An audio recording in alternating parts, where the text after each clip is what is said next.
Baik, usaha saya adalah olahan ganyong, atau kalau orang Kudus nyebutnya jangklong. Jadi selama ini ganyong belum ada yang garap, saya yang garap.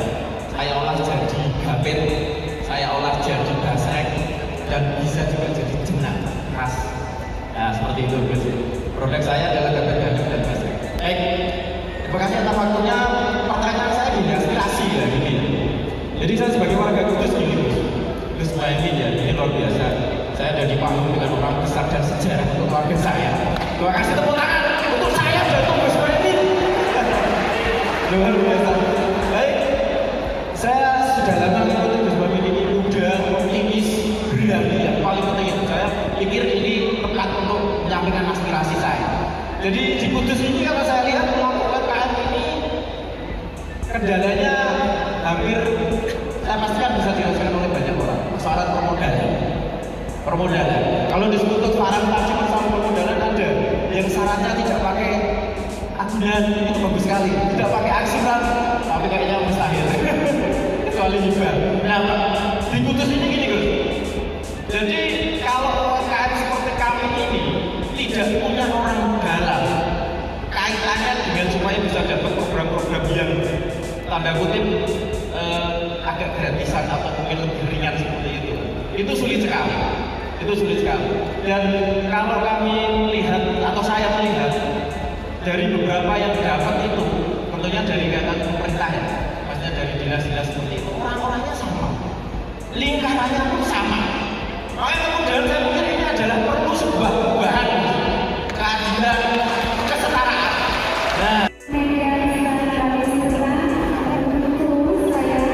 UMKM nanti kalau misalnya Amin ini menang akan dirombak secara total. Tapi kalau kita lihat ini kan Gus sampai sekarang masih banyak juga ternyata harga-harga UMKM ini lebih tinggi daripada harga-harga barang-barang di luar negeri. Bagaimana ya, Gus? Memang politik perdagangan yang dilakukan oleh Tiongkok dengan menjual barang lebih murah itu menjadi tantangan tersendiri. Tetapi kita bisa mulai dengan meningkatkan produksi dalam negeri yang berkualitas dengan murah harganya.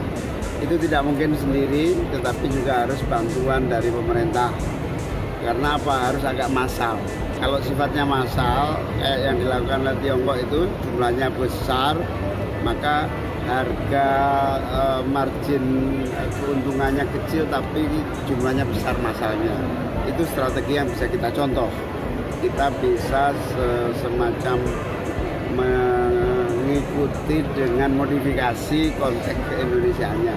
Tapi yang lebih penting dari itu adalah belum ada langkah-langkah yang masif ya, yang lebih komprehensif dari atas dan bawah, baik itu dari pemerintah melibatkan BI, perbankan, OJK, Kementerian Perdagangan, pemerintah daerah yang membangun standar mutu dan kualitas barang sekaligus menyiapkan permodalan yang memadai. Memang harus investasi besar negara, memperkecil bunga kalau perbankan atau kur harus dirombak total agar lebih memberikan keuntungan bagi pengusaha kecil karena bunganya masih terlalu besar.